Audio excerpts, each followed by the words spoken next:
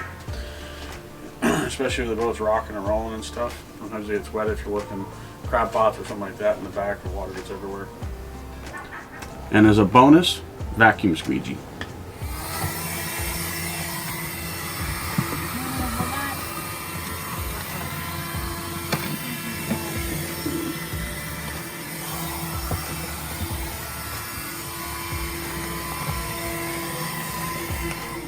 Most mornings when we wake up, the windows are fairly foggy, covered with condensation.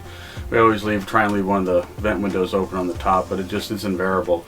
And little vacuum squeegee is worth its weight in gold in the morning to clear those windows off, rather than trying to take a rag and smear it all around. Now the one we have is Black & Decker, which it looks like it's been discontinued, but there are comparable ones at Amazon. There's plenty of different makes and models out there. Everything we've talked about today, we have put a link for in the description. If you have some other items that are a must-have for a new boat, please leave them in the comment section below. Thanks again for watching and supporting our channel.